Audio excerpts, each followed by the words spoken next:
hidup hari ini di Jakarta itu menjadi beban yang jauh lebih besar, bukan karena biayanya yang naik, tapi karena pendapatan yang turun.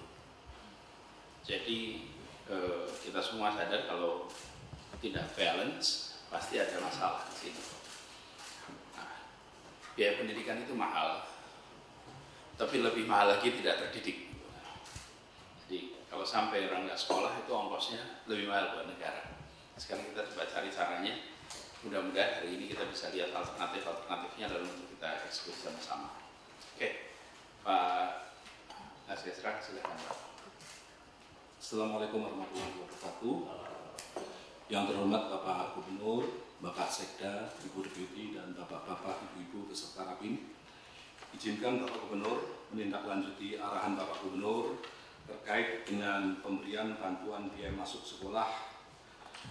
Kami telah mengadakan serangkaian pertemuan dan koordinasi dalam rangka membahas dan menindaklanjuti arahan Bapak Gubernur. Dan oleh karena itu, izinkan pada pagi hari ini kami melaporkan hasil koordinasinya sebagai berikut. Next. Mengawali paparan ini, kami sampaikan adalah kondisi daya tampung PPDB tahun 2020 yang ada di sekolah negeri, sekolah swasta, maupun madrasah negeri dan swasta. Untuk SD, daya tampungnya adalah 170.528,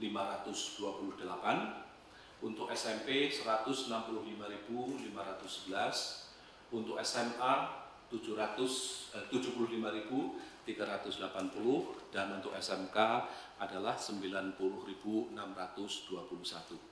Sementara pada kolom ini adalah gambaran mengenai calon peserta didik baru. Dapat kami laporkan Pak Gubernur, untuk SD ini, terutama SD negeri, sebetulnya daya tampung nggak ada masalah. Bahkan dari hasil yang kemarin tahun 2020 ada sisa kursi untuk SD negeri saja sejumlah 6.600. Jadi untuk SD tidak ada masalah. Kemudian untuk SMP, peserta didik barunya tercatat 153, daya tampungnya 165, sehingga sebetulnya juga kalau kita bicara daya tampung juga berlebih. Kemudian untuk masuk ke SMA maupun ke SMK, daya tampungnya total dari penjumlahan ini adalah 166.000, sehingga kalau dibandingkan dengan potensi calon peserta didik juga sebetulnya berlebih. Cuman memang kemarin isu yang menjadi masalah adalah terkait dengan terbatasnya daya tampung pada SMP, SMA, dan SMK negeri, yang memang itu rendah dan minat masyarakat untuk masuk ke negeri di SMP dan SMK itu sangat tinggi. Sementara posisi daya tampung hanya 51,68% untuk SMP, dan untuk SMA sama SMK adalah 35,41%. Ini mungkin juga perlu menjadi bagian yang nanti bagaimana kita ke depan bisa juga mendongkrak untuk kualitas sekolah-sekolah yang pada posisi sekarang berada di papan bawah. Next. Kami sampaikan Pak Gubernur, ini jumlah peserta didik kemarin adalah 358.664, yang ikut PDD di sekolah negeri adalah 334.110, sementara yang ikut PPDB di madrasah negeri adalah 24.554. Yang sudah diterima di sekolah negeri adalah 220.103, yang tidak diterima di sekolah negeri, jadi ini nanti kita asumsikan adalah mereka yang akan sekolah di swasta. Sementara yang sekolah di swasta yang sudah terdaftar pada posisi cut off 15 Juli adalah 21.411, dan yang masih berproses, karena ini memang baik di madrasah maupun juga di sekolah swasta pada umumnya masih berproses, kecuali sekolah swasta yang papan atas Pak, yang itu memang sudah penuh. Tapi kalau untuk sekolah-sekolah yang pada umumnya yang biasa-biasa ini masih berproses, bahkan berdasarkan info dari distrik mereka pun sampai bulan Agustus masih ada proses pendaftaran. Next. Ini kami sampaikan Pak Gubernur hasil padanan data siswa pada PPDB dengan data bansos terdampak COVID. Kenapa kami padankan data yang berasal dari PPDB dan data bansos? Karena asumsinya adalah Pak Gubernur, ketika nanti akan diberikan bantuan uang masuk atau uang pangkal sekolah, maka harus dipastikan bahwa mereka adalah memang yang layak terdampak COVID. Dan mereka yang layak terdampak COVID adalah mereka yang sudah masuk di dalam data Bansos. Karena itu sebagai pemadanan data antara data PPDB yang tidak diterima negeri, yang asumsinya berarti diterima swasta, kita padankan dengan data pada Bansos yang ada di Dinas Sosial, sehingga dengan demikian kita ketemu nik orang tuanya, dari situ kita bisa mendapatkan kelayakan bahwa orang tuanya adalah mereka yang terdampak COVID dan layak terdampak ekonominya karena COVID dan layak menerima bantuan, karena selama ini pun juga sudah menerima bantuan berdasarkan Bansos. Nah, ini datanya yang terdaftar 358, kemudian yang sudah diterima 232, kemudian yang tidak diterima adalah 126.011, dan hasil padanan data antara data PPDB yang tidak diterima di negeri, artinya berasumsi bahwa mereka di sekolah swasta, dengan yang di data Bansos adalah 85. Data ini Pak Gubernur kami sampaikan, ini tidak termasuk data siswa yang sudah langsung mendaftar ke masing-masing sekolah. Nah, maksudnya? Oh, yang sekolah yang sudah lebih awal. Ya, misalkan masuk ke sekolah atas Pak pada umumnya Pak. Nah, untuk yang diterima di sekolah negeri dan di sekolah swasta ini memang kita tidak masukkan karena memang mereka tidak ada uang pangkal Pak. Jadi ini tidak dimasukkan.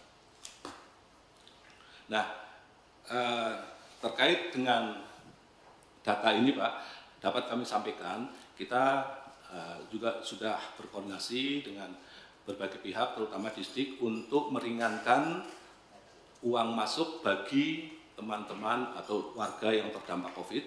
Dalam hal ini, Dinas Pendidikan sudah menerbitkan Surat Edaran Dinas Pendidikan nomor 57 tahun 2020, yang pada intinya adalah bahwa sekolah hendaknya secara bijaksana untuk tidak membebani warga, terutama terkait dengan pendidikan awal tahun baru dan biaya pendidikan lainnya. Kemudian yang berikutnya kami sampaikan juga Bapak Gubernur bahwa Distrik juga sudah melakukan pertemuan beberapa kali dengan Badan Musyawarah Perguruan Swasta. Dari hasil pertemuan itu dapat kami sampaikan adanya komitmen Pak, bahwa sekolah-sekolah swasta akan tetap menampung siswa-siswa yang secara keuangan mengalami kendala. Antara lain yang diberikan keringanan adalah keringanan jumlah uang pangkal untuk siswa yang tidak mampu, termasuk juga pemberian keringanan waktu pembayaran. Jadi dari diskusi dengan BMPS Pak, mereka akan tetap menampung dan memberikan kesempatan kepada siswa sekolah sambil kemudian mencicil untuk uang pangkalnya kalau mereka memang mengalami kesulitan untuk melakukan pembayaran secara langsung. Kemudian yang pasti juga Pak Gubernur bahwa Distrik akan juga melakukan penjangkauan sebagaimana yang pernah disampaikan oleh Bapak Sekda pada di rapat ruang pola, bahwa terdapat kelompok-kelompok masyarakat yang mereka karena kesulitan ekonomi bisa saja mereka tidak mendaftar dan tidak mau sekolah atau belum mau sekolah gitu. Nah, ini Distrik dengan tim akan melakukan penjangkauan dan pendampingan kepada siswa-siswa untuk memastikan bahwa tidak ada anak yang tidak bersekolah di DKI Jakarta. Lanjut. Yang berikutnya adalah perkiraan kebutuhan dana bantuan Pak. Ini sudah dihitung alternatif pembiayaannya, bisa melalui BTT, bisa melalui APBD perubahan. Kenapa bisa melalui APBD perubahan? Karena sekolah-sekolah swasta memberikan kesempatan untuk perpanjangan pembayaran. Artinya tidak pada saat sekarang, tetapi diberi waktu yang panjang sehingga sekiranya anggaran akan dibebankan kepada APBD masih dimungkinkan untuk dimasukkan kepada APBD perubahan tahun 2020. Pola lain yang mungkin perlu dikembangkan adalah KSB pendidikan dan creative financing lainnya dalam bentuk pola orang tua asuh dengan memberikan data-data nama siswa kepada mereka yang berminat dan mereka kemudian melakukan fungsi sebagai orang tua asuh. Ini adalah Pak Gubernur perkiraan kebutuhan biaya. Ini memang baru analisis hasil pertemuan dengan BMPS. Jadi ini harus hasil analisis, tentu angka ini masih bergerak, tetapi ini adanya angka ini adalah sebuah hasil yang sudah dilakukan analisa oleh teman-teman di Disdik, dan juga adanya kemauan dari BMPS untuk memberikan keringanan kepada siswa, sehingga jumlahnya sebagaimana yang tersebut di dalam paparan ini adalah 171 miliar 65 juta rupiah perkiraan uang yang dibutuhkan sekiranya Pemprov DKI Jakarta akan melakukan atau memberikan bantuan biaya masuk bagi siswa warga terdampak COVID. Lanjut. Selanjutnya Bapak Gubernur, terkait dengan anggaran tadi tentu diperlukan adanya peraturan gubernur dan keputusan gubernur untuk menjadi basis dari penerbitan anggaran ini, termasuk sebetulnya juga ini kebetulan sekarang Perda Pendidikan sedang masuk, Pak. Jadi kalau memang Bapak Gubernur berkeinginan nanti memutuskan ini bisa dimasukkan di sini untuk dukungan uang pangkal bagi warga yang tidak mampu, untuk memastikan bahwa semua siswa bisa sekolah dan tidak mengalami kendala keuangan. Demikian Bapak Gubernur paparan kami, dan selanjutnya kami mohon arahan Bapak terutama terkait dengan pembiayaan yang bersumber dari APBD dan kegiatan lainnya. Terima kasih.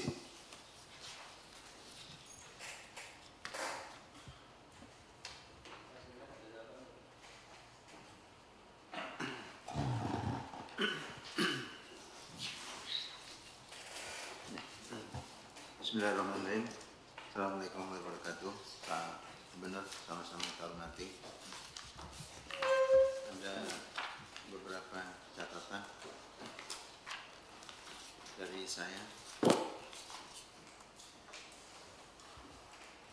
Yang pertama di slide pertama mungkin Pak Catur.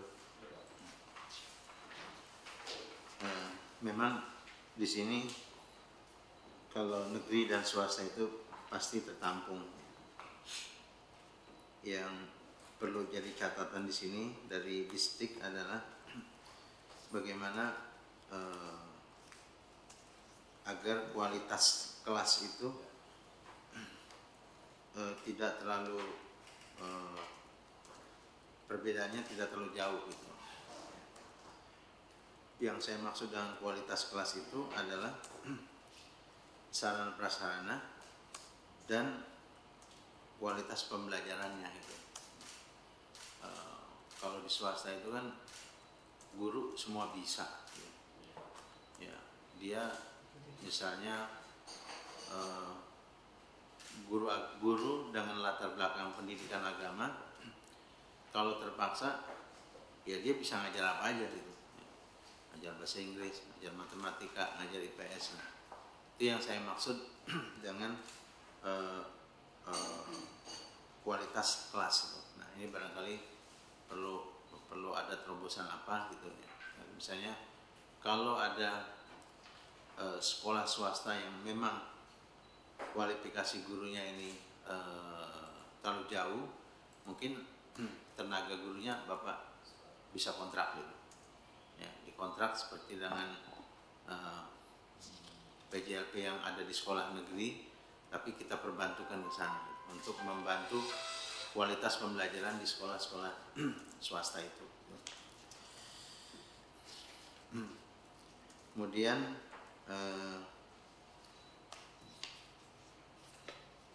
pada slide yang keempat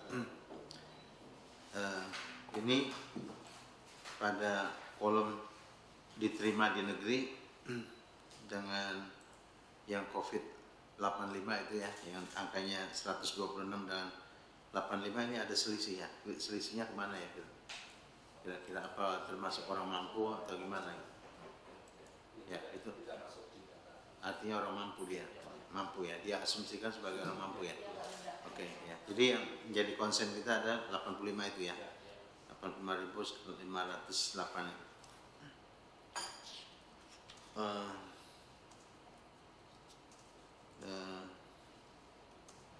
Kemudian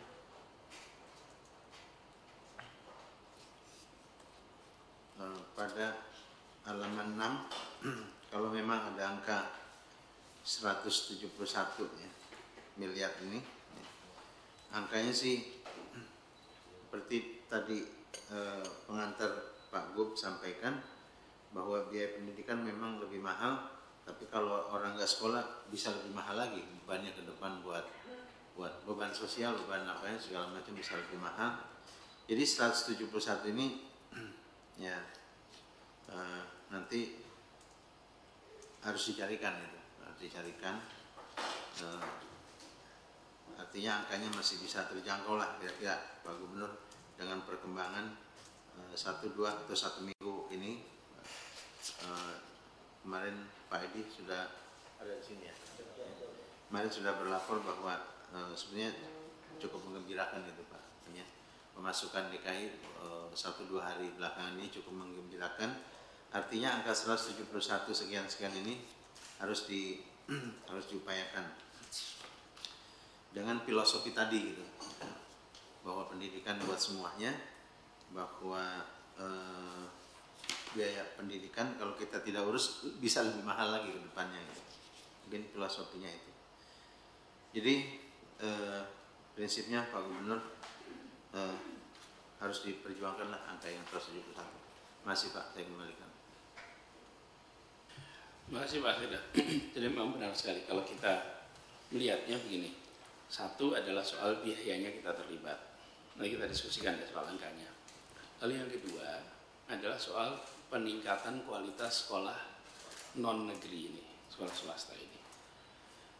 Karena begitu sampai sekolah swasta, maka SMK ini mungkin paling parah di antara semuanya. Jadi ini PR besar. Bukan tidak mungkin langkah-langkah drastis harus dilakukan di situ. Mulai dari merger, itu kan paling drastis tuh.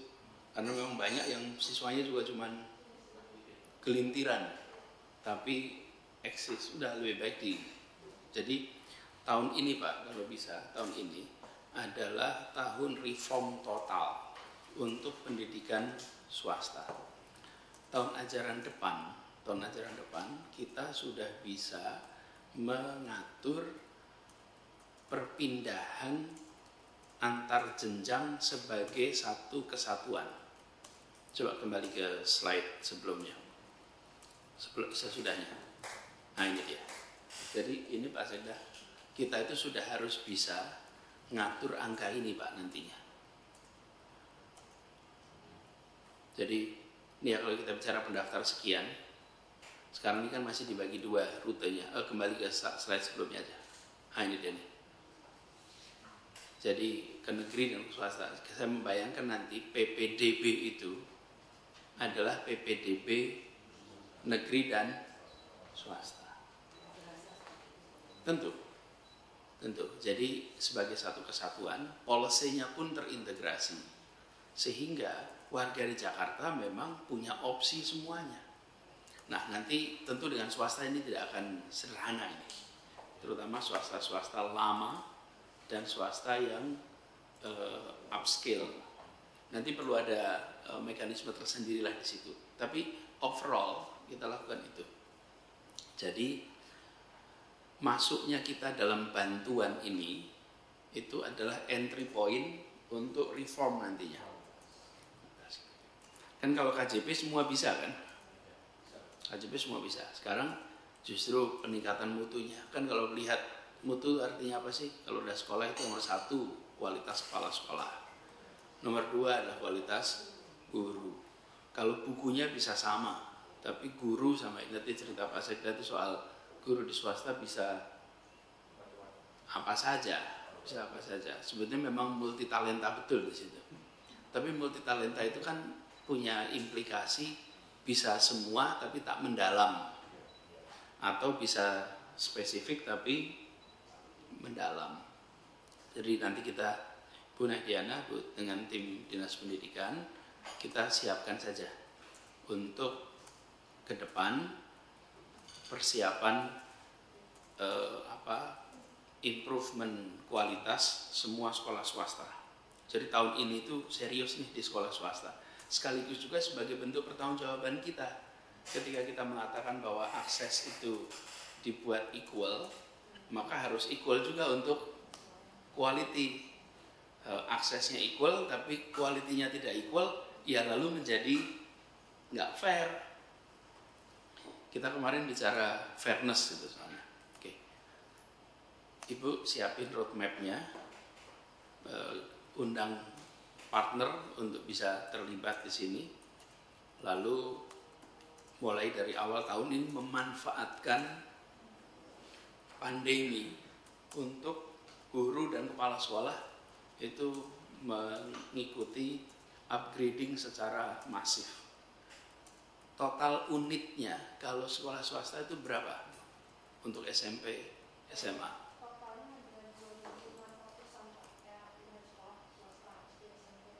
2.600, nggak banyak kalau gitu, nggak banyak. Pak, kalau kita training kepala sekolah saja Pak, cuma 2.600, cepet itu, cepet kepala sekolah aja. Dan kepala sekolah di training itu kita panggil private sector,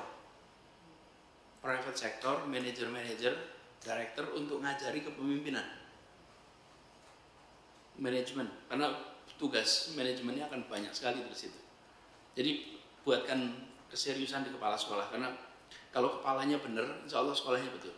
Studinya itu menunjukkan bisa naik 26% dengan seluruh faktor lain dikendalikan.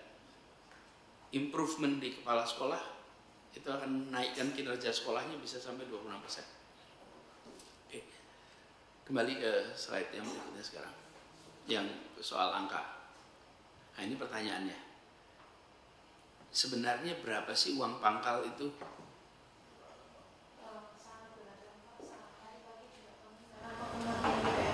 Minta Pak di swasta yang pernah ya anak KBP banyak itu memang beragam Pak, ada yang sampai 4 juta, tapi ini tadi lagi-lagi kita memang harus melihat 4 jutanya ini memang sesungguhnya ditagihkan ke masyarakat sebegitu atau memang kualitasnya nggak sampai segitu. Ini memang yang kami dengan BMPS Pak, ini yang lagi jadi PR untuk memapping. Jadi rata-rata kalau untuk yang menengah memang berkisar antara 1 sampai 4 juta Pak. Yang 4 juta juga sudah tidak banyak. Rata-rata 1 sampai 4 juta kalau yang menengah. Yang sampai ke bawah ya Pak, tapi menengah ke atas itu yang sangat beragam. Mereka bisa nggak diwajibkan memberikan informasi kepada kita? Saat ini sedang kami susun Pak, kami data 2.600. Iya, 2.600 kami kemarin 3 hari membuat sistem kecil aplikasi Pak, supaya biar kemarin juga saya lihat kan dapornya itu rapi untuk yang swasta Pak. Jadi sekalian mendata dapornya, sekalian mendata rombel, sekalian juga mendata jumlah uang. Jadi 1 sampai 4 itu untuk jenjang Menengah ke bawah Pak. bukan SMP, SMA, SMA. SMA, SMK Pak maksudnya. Oke, kalau SMP? SMP kita belum punya peta yang pasti dari BPMS Pak. Ini memang berarti Bapak sekalian kita memang harus reform. Saya dulu ketika di Kementerian saya bilang ini namanya Kementerian Pendidikan, bukan Kementerian Persekolahan. Karena itu beda, yang kita urusin adalah pendidikan, bukan sekolah. Nah, ketika kita sampai di sini, kita bicara dinas pendidikan, itu bukan dinas pendidikan sekolah negeri, tapi dinas pendidikan semuanya. Jadi ini kita harus urusi aja semuanya. Nah, ini peluang dari di Perda nanti dimasukkan bahwa memang di Jakarta Pemprovnya bisa ikut ngatur sekolah swasta, bisa ikut ngelola, bisa ikut membuat regulasi untuk swasta. Ini Pak, saya mungkin judgement Pak, angka 2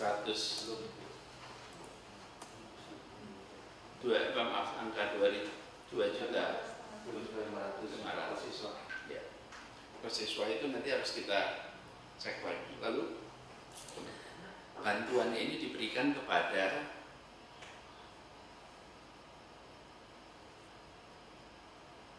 para penerima bansos ya, kira-kira 85.000 ini hasil padanan.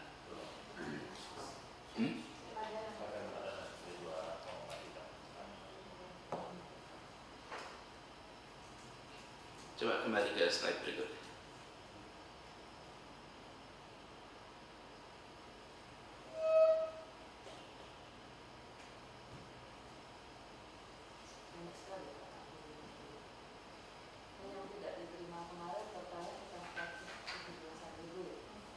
Coba dipasang slide layarnya naikin coba.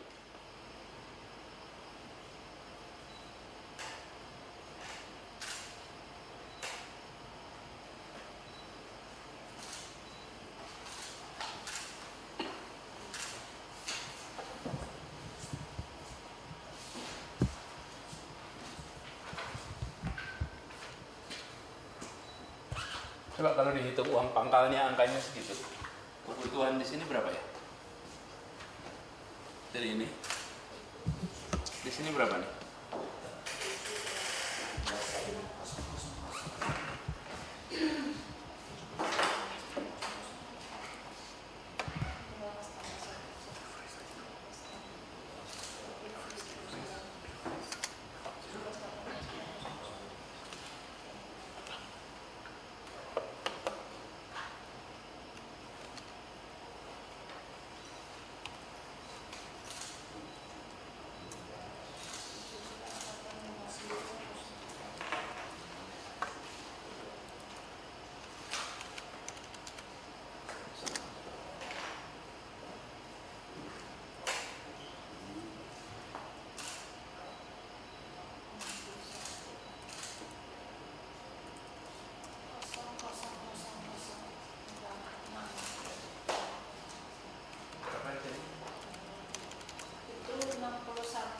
Ya,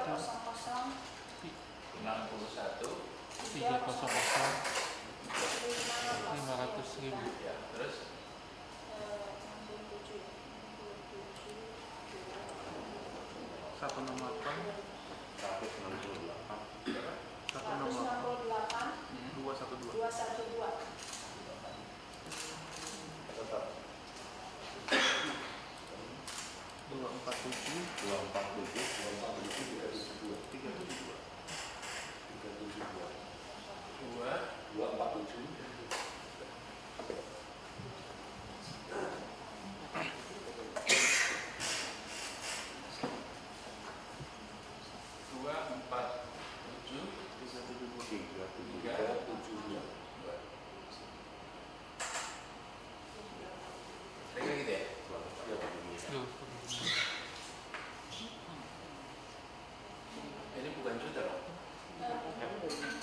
'Sebagian'. Sesungguhnya yang kena itu adalah semua. Dan yang tergusur dari sekolah negeri itu ya yang nggak milih gitu. Jadi saya coba berpikir, kalau begitu selisihnya itu bukan sesuatu yang iya kan tambah 60-an cuma. 60 itu kan kira-kira 1,5 harinya Pak Edi, bukan Pak Edi? Iya Pak Edi.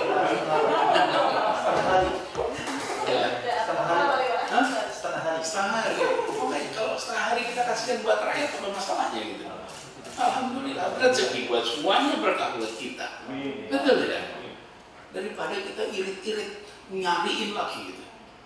Udah kasih semua yang masuk sekolah swasta, uang pangkalnya dibantu 1 juta, 1,5 juta, 2,5 juta, semuanya. Rakyat kita juga merasa tenang, tidak perlu ngurus-ngurus surat miskin, surat macam-macam. Saya membayangkan nanti perda kita juga begitu. Swasta juga Pak, swasta juga. Gini, kami beri uangnya, tapi Anda ikut kita kualitasnya. Anda ikut kita dalam pengendalian mutunya. Jadi dengan swasta juga kita bisa mengendalikan. Kenapa kita bantu uangnya? Itu tadi kalau Pak Edi cuma berapa hari Pak? Setengah hari gitu. Setengah hari Pak Edi. Pak, ada potensi saving juga sebenarnya Pak. Ini kan ada uang sekolah anak yang menerima KJP di sekolah swasta. Ini kan banyak berkurang di tahun ini. Berarti kan uang juga SPP-nya. SPP yang swasta kan berkurang, yang anak KJP banyak yang sendiri. Ya. Jadi kalau misalnya bisa di Betul. Nah, jadi ini kita bantu di situ. Ini uang pangkal nih. Nah, nanti kita lihat Pak, apakah data SPP untuk swasta kita bisa lihat. Nanti lihat data SPP-nya. Bung, coba kalau boleh tahu berapa sih SPP-nya Bu kira-kira? Juga beragam banget Pak SPP-nya. Itu dia. Ada yang 200, ada yang 700 Pak, yang di uang pangkal kategori menengah tadi ada yang sampai juga 900. Gitu, Pak. Kalau SPP lebih beragam lagi kemarin Pak. Saya melihat beberapa data yang kita tarik dari sistem itu Pak. Kira-kira range-nya berapa sampai berapa? Yang tengah.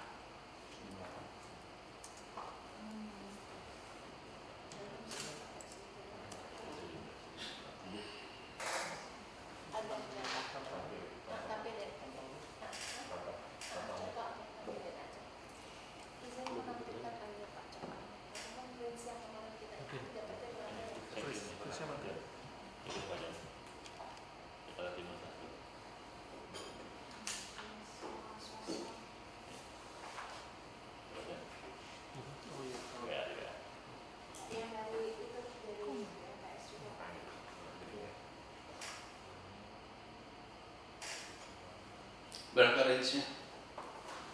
800.000, 1 juta. Ya, karena memang kalau SPP-nya terlalu mahal, ya orang nggak mau masuk juga. Betul kan? Ini kan SPP. Persis. Nah ini, menurut saya harus nanti duduk mengatur cara pembiayaan SPP itu, sehingga orang tua juga itu bisa merencanakan kira-kira ya, kenapa sih orang all out masuk ke negeri? Satu, kualitas, dua, biaya. Tapi kalau di sekolah swastanya kendali mutunya dilakukan, kendali biaya dilakukan, wah insya Allah orang juga tenang di swasta. Bapak Ibu sekalian, SPP begini nih,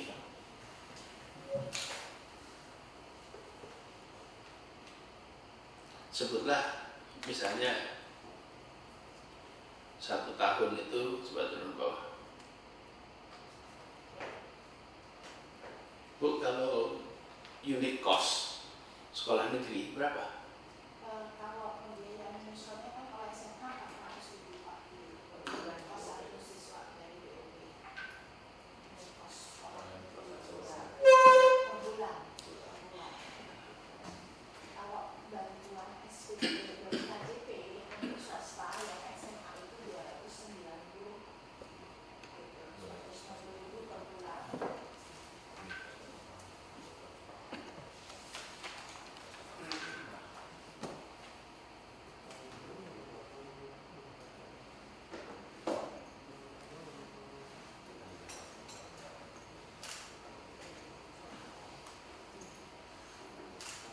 yang berada lebih tinggi negeri karena uang SPK BOP saja 400.000 itu di luar untuk guru sudah dibayar Ya. full. Begini dah, kita tugaskan saja ya Pak Askesra, Bu Kadis, untuk membuat kajian struktur biaya bagi sekolah swasta. Kembali ke kita pekan depan dengan kira-kira seperti ini. Terus kita mau bantunya gimana nanti? Sehingga nanti kita juga ketika merancang untuk perda itu bisa lebih leluasa. Zoom-nya bisa diperbaiki lagi nggak supaya angkanya itu kembali ke tadi?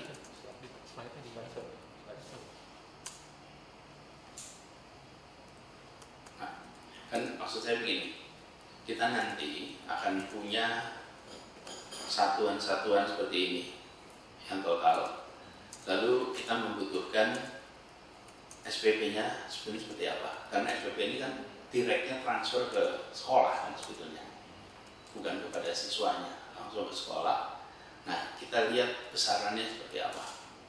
Karena bila ini kita lakukan, maka saya membayangkan program kendali mutu itu bisa lebih baik karena sekolahnya mendapatkan langsung dari Pemprov. Di tempat itu ada bidangnya ya, kalau swasta itu. Negeri dan swasta. Ada sub bidang tidak? 4 jadi.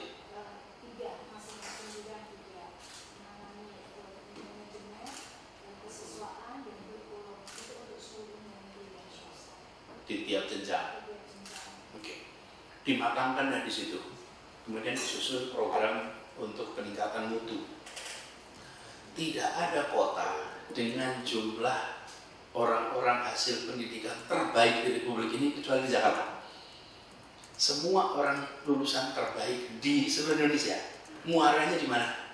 Jakarta. Sayang betul kalau mereka tidak dipanggil balik ke sekolah untuk bantu sekolah-sekolah swasta. Pasti mau, betul pasti mau. Saya cerita dikit nih Pak. Waktu itu kami itu punya ide supaya para profesional itu pulang. Jadi ceritanya gini, saya talk show bersama Pak Dahlan Iskan. Pak Dahlan Iskan waktu itu Menteri BUMN. Talk show-nya di mall pula, saya paling yang undang Pak Hermawan Kertajaya. Itu kan selalu kalau bikin acara di mall Casablanca.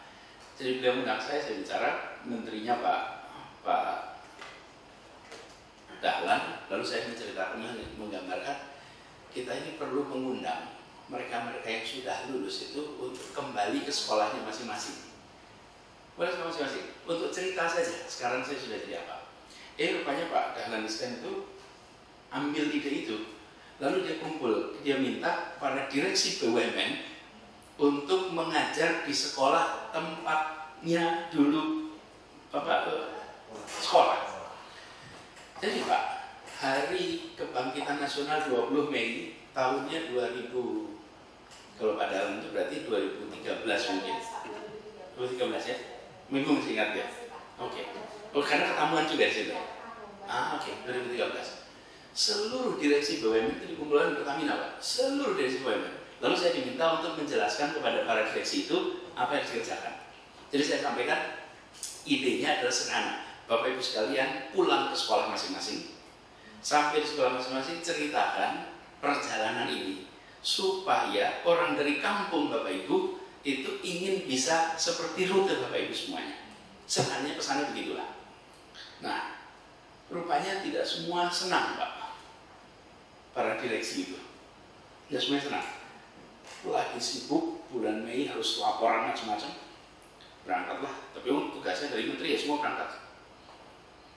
Kira-kira akhir Mei, saya masih di kantor saya mengajar, itu ada beberapa direksi minta ketemu. Dan saya berikan satu contoh. Seorang direksi dirut BUMN amat terkenal datang ke kantor. Itu datang itu matanya berambangi, kalau orang Jawa bilang itu.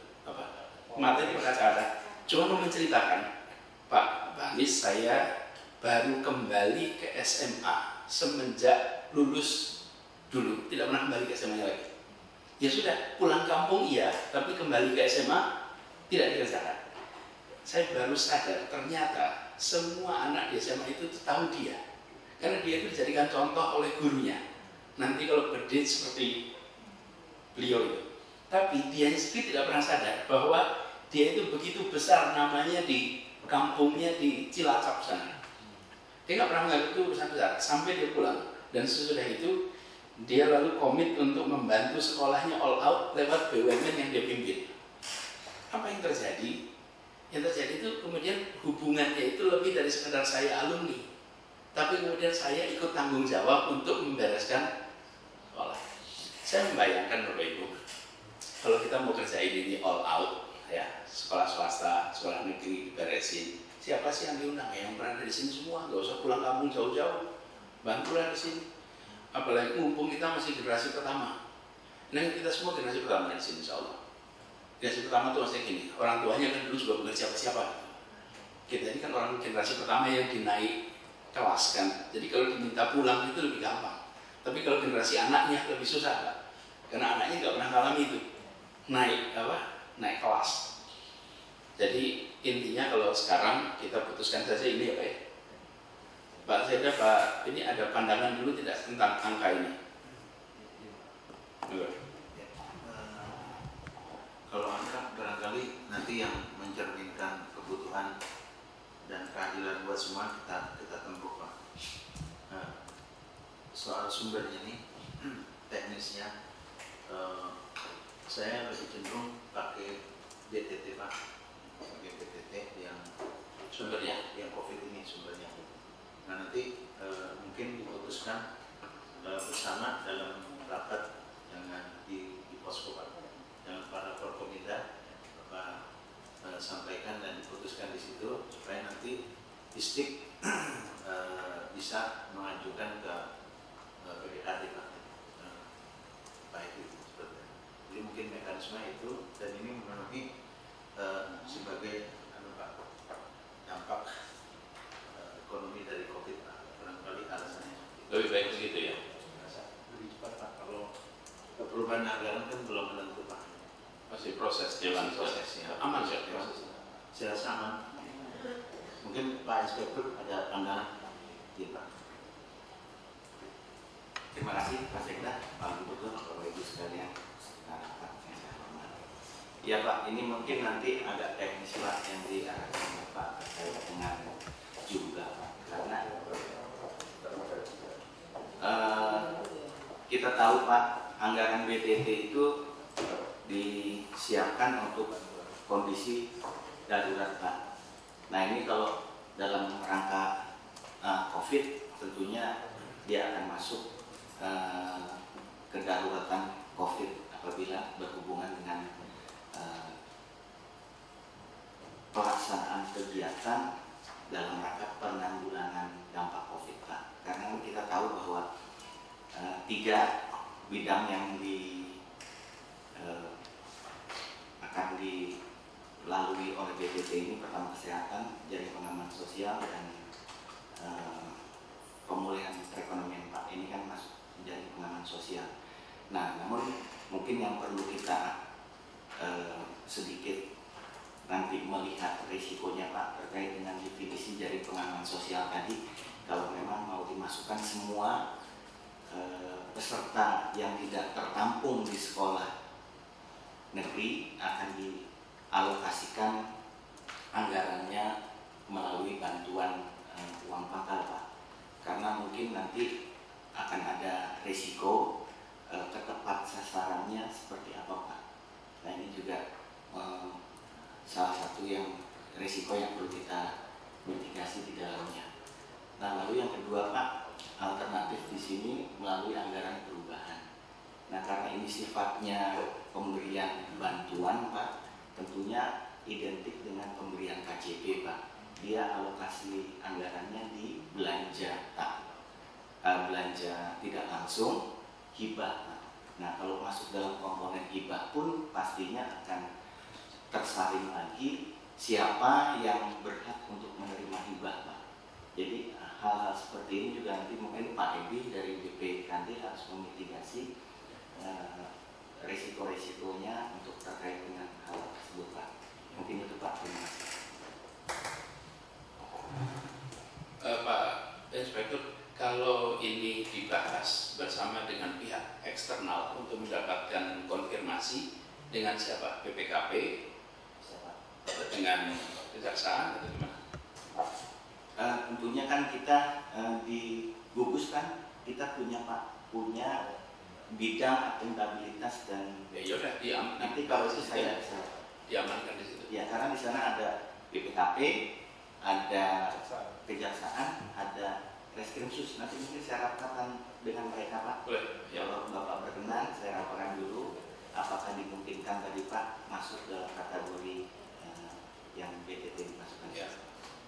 sebenarnya pada fase ini,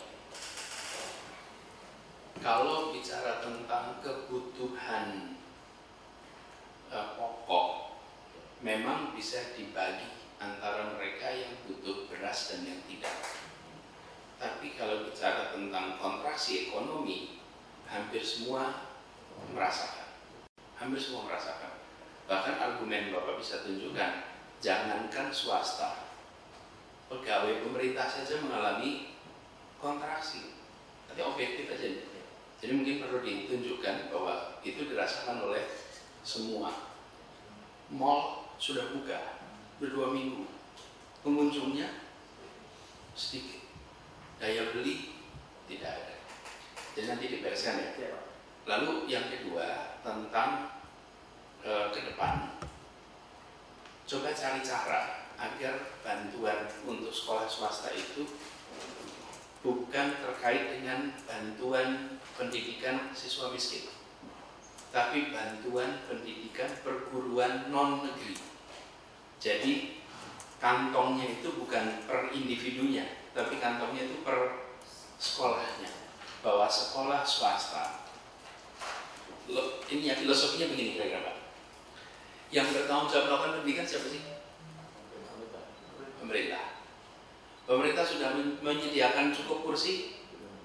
Belum. Karena pemerintah belum menyediakan, lalu ada swasta yang menyediakan. Pemerintah ikut cawe-cawe nggak? Harusnya iya. Harusnya iya. Bentuk cawe-cawe apa? Mengalokasikan anggaran. Jadi ini bukan bicara tentang siswa miskin dan tidak miskin, tapi ini tentang tanggung jawab negara mendidik. Dalam pendidikan ada sekolah, sekolahnya belum cukup, yang tidak cukup dibiayai juga oleh pemerintah.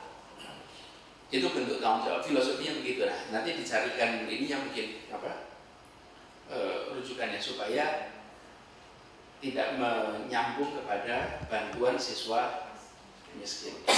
Ini adalah tanggung jawab negara terhadap lembaga pendidikan yang sudah membantu pemerintah untuk menyekolahkan anak.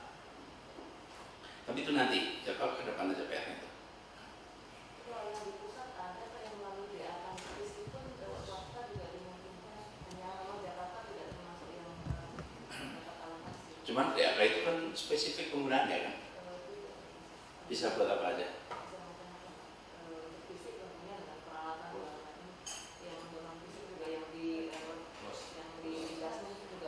Boleh nanti disinkronkan dah supaya nyambung ya. Izin menambahkan Gubernur. Yuk. Assalamualaikum warahmatullahi wabarakatuh. Yang terhormat Bapak Gubernur, Bapak Wakil Gubernur, Pak Sekda, Ibu Deputi, Asisten dan para kepala sekolah yang saya hormati.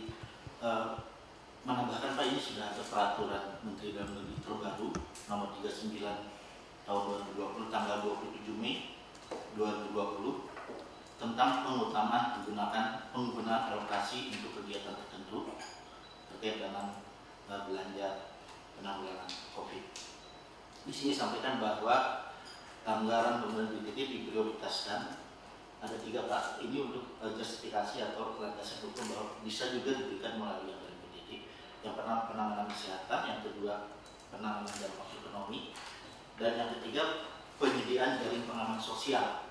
Nah, ini disebutkan bahwa penyediaan jaring pengaman sosial antara lain pemberian hibah bantuan sosial dalam bentuk uang dan atau barang dari pemerintah daerah secara memadai kepada antara lain individu masyarakat yang terdampak atau memiliki risiko sosial seperti keluarga miskin, pekerja sektor informal, harian, individu masyarakat lainnya yang memiliki risiko sosial akibat terdampak pandemi COVID-19.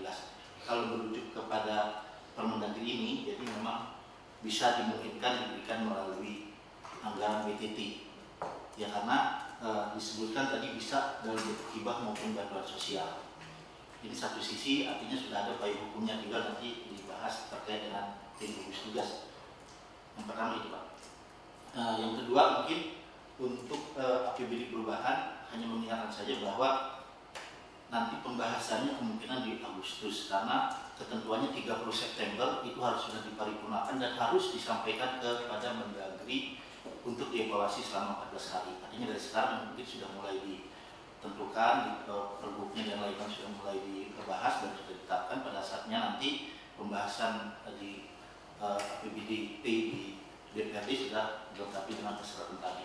Dan kalau memang melalui APBDP artinya pertengahan September paling tidak 14 hari hasil evaluasi Mendagri, berarti 14 Oktober itu baru selesai evaluasi, sehingga akan digunakan paling cepat di awal November.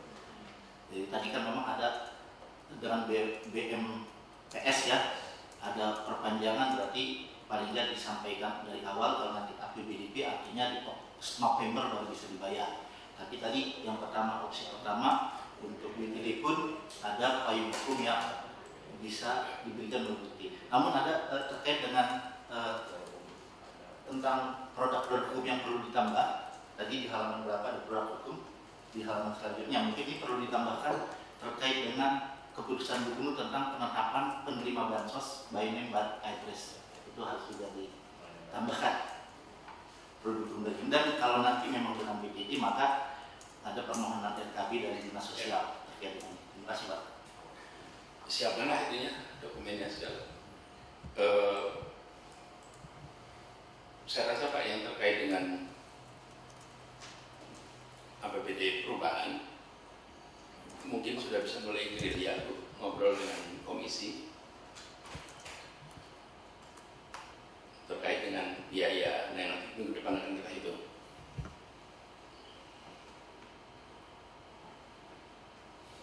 Secara prosedur masih kejar ya waktunya Pak? Masih Pak. APBDP memang izin peserta belum berbahas, yang dibahas malah APBD 2021 dulu. APBDP mungkin di Agustus pertengahan atau Agustus akhir. Ya udah, gini lagi BTT aja. BTT. Diarahkan BTT, nanti Pak Inspektur bantu untuk bicarakan dengan semua yang bagian compliance, lalu segera mungkin kita keluarkan lalu kita umumkan. Kami biasa fitcon Pak sama Asis dan Fitsus, Direskrimsus, terus sama Irwasda Pak. Ya. Nanti kami mungkin fitcon, saya undang Dinas Pendidikan untuk paparan, nanti kita bahas di fitcon itu segera saya agihkan. Kalau boleh kami direkam Pak. Ya Pak, nanti kita rekam. Supaya bisa jadi dokumentasi. Ya, sama BPKP Pak, yang nggak berkenan ikut gabung Pak BPK Pak. Ya. Di gugus kita masuk tapi selama ini tidak. Mungkin ditemui sendiri aja Pak. Ya Pak, siap. Di luar pembicaraan bersama gitu. Iya baik, siap. Jadi Pak Wagub, update Pak Wagub. Ini adalah bantuan uang pangkal untuk SD 1 juta, SMP 1,5 juta, SMA SMK 2,5 juta.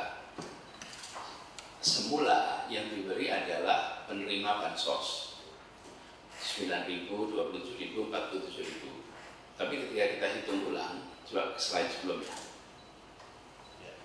Ini Pak, pendaftar kita kemarin itu sekian Pak. Yang diterima sekian. Jadi yang tidak diterima ini.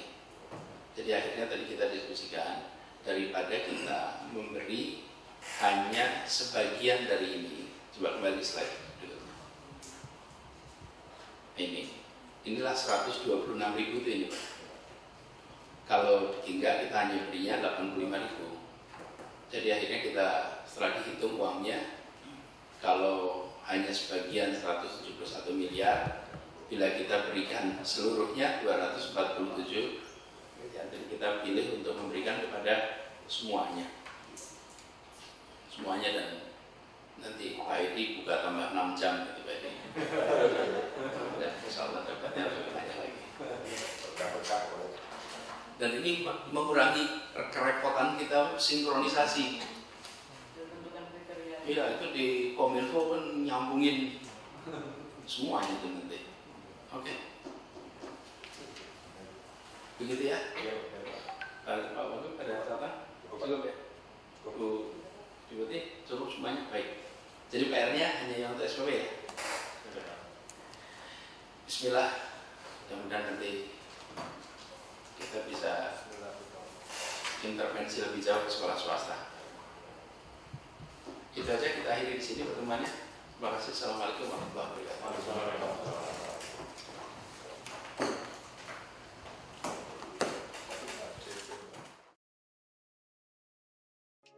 Dear Mama, Dear Papa, setelah lelah seharian kerja, rasanya sudah gak sabar deh mau bertemu anak-anak di rumah. Tapi tunggu dulu, Mama dan Papa tahu nggak? Ada banyak anak-anak yang juga tertular COVID-19 loh. Gejala yang ditunjukkan beragam, bahkan tanpa gejala. Makanya, anak-anak juga berpotensi menularkan ke keluarga dan teman bermainnya. Saat kita baru tiba di rumah, apa sih yang sebaiknya kita lakukan agar mereka aman? Pertama, lepas alas kaki dan letakkan di luar rumah. Kedua, kalau mama papa pakai masker bedah, segera lepas, dirusak dan buang ke tempat sampah tertutup. Ketiga, pisahkan tas, dompet, dan benda-benda yang dipakai dari luar. Keempat, bersihkan kacamata dan ponsel dengan disinfektan atau alkohol. Kalau anak-anak menghampiri, jangan sentuh mereka, apalagi memeluknya. Bilang saja, mama dan papa mandi dulu ya. Kelima, langsung mandi ya mah, pak. Keenam, taruh masker kain dan pakaian tadi ke keranjang cucian terpisah untuk segera dicuci. Jauhkan keranjang dari jangkauan anak-anak. Ma, Papa, cuci tangan pakai sabun lagi yuk. Jangan bosan ya, demi menjaga kesehatan anak-anak dan keluarga kita. Sudah mandi dan ganti baju, baru deh Mama dan Papa boleh menyentuh anak-anak. Adik-adik, ayo kita ingatkan Mama Papa juga ya. Kalau Mama Papa pulang, jangan langsung salaman. Tunggu mereka mandi dulu. Ayo kita saling jaga kesehatan keluarga dengan membiasakan perilaku hidup bersih dan sehat.